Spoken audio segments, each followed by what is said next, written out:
Hello everyone, कैसे हैं आप सब लोग। आई होप अच्छे होंगे, घर पे होंगे और बिल्कुल सुरक्षित होंगे। ये वीडियो काफ़ी इम्पोर्टेंट है और इसमें हम लोग बात करेंगे एरोबिक रेस्पिरेशन के बारे में।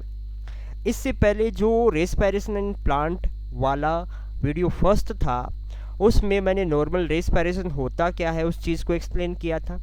ठीक है।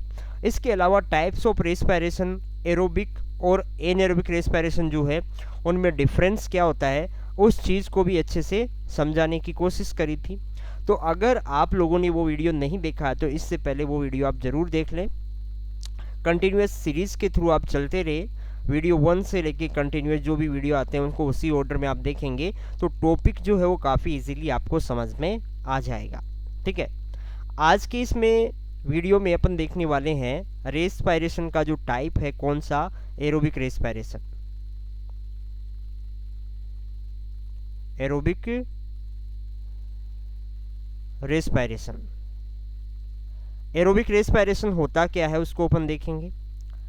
फिर इसके जो डिफरेंट स्टेप्स है वो क्या होते हैं, क्या क्या इवेंट्स उसमें होते हैं, उनके बारे में भी अपन बात करेंगे। तो सबसे पहले जान लेते हैं कि एरोबिक रेस्पिरेशन है क्या। Aerobic respiration, aerobe word use हुआ है, इसका मतलब इसमें क्या होगा, O2 का यूज़ होगा। क्या होगा, O2 का यूज़ होगा। सेकंड, यहाँ पर क्या होता है, जो रेस्पिरेटरी सबस्ट्रेट है, रेस्पिरेटरी सबस्ट्रेट जो आपके पास रहेगा, फॉर एग्जांपल अपन ले लेते हैं ग्लूकोज को, तो उसका क्या होगा, कंप्लीट ऑक्सीडेशन होगा। क्या होगा, कंप्लीट ऑक्सीडेशन। यानी O2 का यूज होकर जो रेस्पिरेटरी सबस्ट्रेट है उसका कंप्लीट ऑक्सीडेशन होगा। यहां पर आपके पास रिलीज क्या होगा, रिलीज होंगे CO2 एंड H2। CO2 और H2 रिलीज होंगे और एनर्जी का प्रोडक्शन यहाँ पर जो है वो काफ़ी अमाउंट में होगा। तो यहाँ पर देखिए एनर्जी प्रोडक्शन जो है वो यहाँ पर क्या होगा, लार्ज अमाउंट में होगा। अब एनर्जी जो यहाँ पर प्रोड्यूस हुई है वो किस फॉर्म में होगी, तो एनर्जी का जो फॉर्म आपके पास यहाँ पर आपको मिलेगा इस प्रोसेस से, वो एक तो होगा डायरेक्ट ATP सिंथेसिस। ठीक है। इसके अलावा यहाँ पर एनर्जी NADH के फॉर्म में और FADH2 के फॉर्म में भी आपको मिलेगी। पर फाइनली होता क्या है, जो NADH और FADH2 होते हैं उनके ऑक्सीडेशन से ATP का फॉर्मेशन हो जाता है इसमें। यानी कहने का मतलब यहाँ पर ये हो गया कि फाइनल आपके पास एनर्जी जो है वो ATP के फॉर्म में बन जाएगी और लार्ज अमाउंट में ATP का प्रोडक्शन होगा। ATP डायरेक्ट भी प्रोड्यूस होती है यहाँ पर, और NADH और FADH2 जो यहाँ पर बने थे उनके ऑक्सीडेशन से भी फाइनली क्या बनेगी, ATP बनेगी। तो एरोबिक रेस्पिरेशन में एक लार्ज अमाउंट में एनर्जी का प्रोडक्शन आपको देखने को मिलेगा। अब ध्यान से देखिएगा, यहाँ पर इस प्रोसेस की अपन बात करें तो प्रोकैरियोट के केस में तो सीधी सी बात है कि ये वाली process, in case of prokaryotes अपन बात करें तो प्रोकैरियोट के केस में तो सीधी सी बात है कि वहाँ पर माइटोकॉन्ड्रिया जैसी कोई भी स्ट्रक्चर नहीं होती। तो वहाँ पर पूरा का पूरा प्रोसेस जो है साइटोसोल, या अपन उसको साइटोप्लाज्म भी बोल सकते हैं, साइटोसोल और साइटोप्लाज्म एक जैसा ही होता है उसके अंदर, किसमें, बैक्टीरिया के अंदर। और इसके अलावा प्लाज्मा मेम्ब्रेन जो होती है वो पार्टिसिपेट करेगी। यानी कंप्लीट सेल जो है उसका यहाँ पर रोल आ जाएगा, किसमें, एरोबिक रेस्पिरेशन में। यूकेरियोट के केस में अपन बात करें, इन केस ऑफ यूकेरियोट्स, तो यूकेरियोट के केस में यहाँ पर एक इम्पोर्टेंट ऑर्गेनली होता है। साइटोसोल तो पार्टिसिपेट करता ही करता है, साइटोसोल तो पार्टिसिपेट करता ही करता है। साइटोसोल के अलावा यहाँ पर क्या होगा, जो माइटोकॉन्ड्रिया है उसका भी इम्पोर्टेंट रोल होगा। तो हमेशा ध्यान रखना कि जिस भी यूकैरियोटिक सेल में एरोबिक रेस्पिरेशन होगा वहाँ पे नंबर ऑफ माइटोकॉन्ड्रिया जो है, इनका जो नंबर है वो आपको क्या देखने को मिलेगा, इनका नंबर क्या होता है, ज़्यादा होता है। कहाँ पर, जिस सेल के अंदर क्या प्रेजेंट हो, एरोबिक रेस्पिरेशन प्रेजेंट हो। तो एरोबिक रेस्पिरेशन करने वाली सेल में, यूकेरियोटिक सेल है तो उसमें नंबर ऑफ माइटोकॉन्ड्रिया आपको ज़्यादा देखने को मिलेंगे। तो यहाँ पर माइटोकॉन्ड्रिया का एक इम्पोर्टेंट फंक्शन आपके पास आ जाता है कि एरोबिक रेस्पिरेशन में माइटोकॉन्ड्रिया जो है वो इम्पोर्टेंट रोल प्ले करते हैं।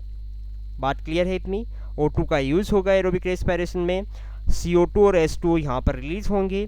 यहाँ पर जो भी रेस्पिरेटरी सबस्ट्रेट काम में आएगा, फॉर एग्जांपल ग्लूकोज है तो उसका कंप्लीट ऑक्सीडेशन होगा। एनर्जी प्रोडक्शन लार्ज अमाउंट में होगा। एनर्जी किस फॉर्म में बनेगी? डायरेक्ट ATP के फॉर्म में भी बनेगी, और NADH और FADH2 जो है वो भी यहाँ पर बनेंगे। उनके ऑक्सीडेशन से फाइनली भी ATP बनता है। ठीक है, तो ATP का लार्ज अमाउंट में यहाँ पर प्रोडक्शन होगा।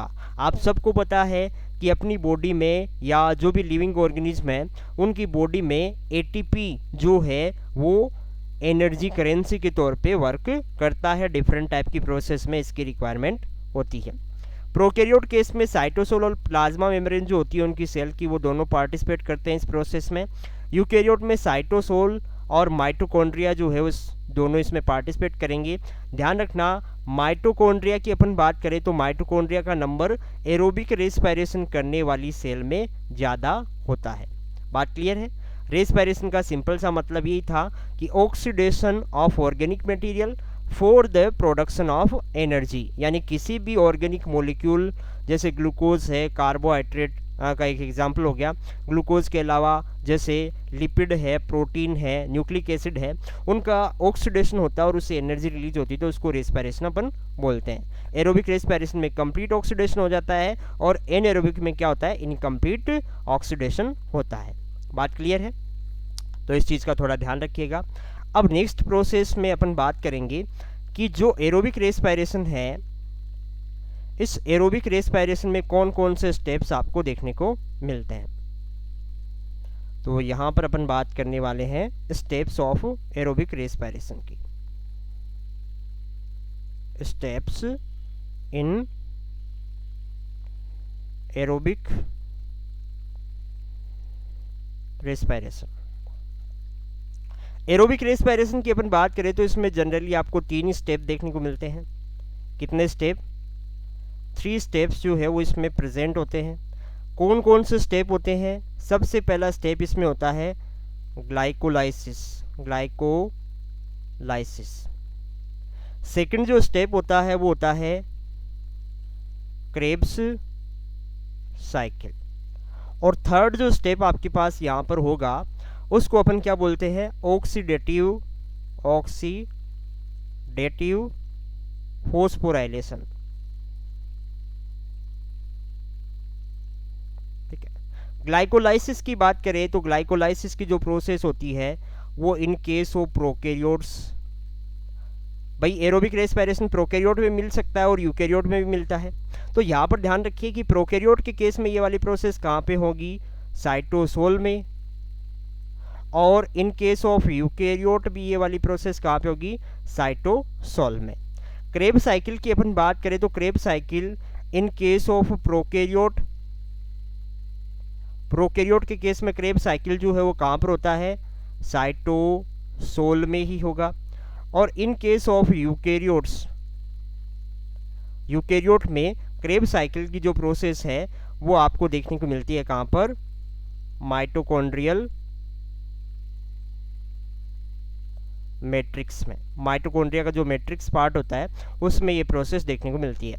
ऑक्सीडेटिव फॉस्फोराइलेशन की बात करें तो इसको इलेक्ट्रॉन ट्रांसपोर्ट सिस्टम ETS या इलेक्ट्रॉन ट्रांसपोर्ट चेन भी अपन बोलते हैं। ये वाली प्रोसेस प्रोकैरियोट के केस में कहाँ पर होती है? Plasma membrane. और इन केस ऑफ यूकैरियोट ये वाली प्रोसेस आपको देखने को मिलती है इनर माइटोकॉन्ड्रियल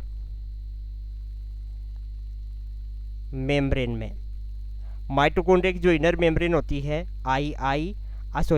IMM, उसमें ये वाली प्रोसेस आपको देखने को मिलेगी। तो यहाँ पर एरोबिक रेस्पिरेशन इन 3 स्टेप के अंदर होता है, इसका आप लोग ध्यान रखिए। नेक्स्ट क्लास में अपन हर एक स्टेप को अच्छे से समझेंगे, पहले ग्लाइकोलाइसिस को, फिर क्रेब साइकिल को और उसके बाद ऑक्सीडेटिव फॉस्फोराइलेशन को। तो थर्ड वीडियो आप ज़रूर देखें।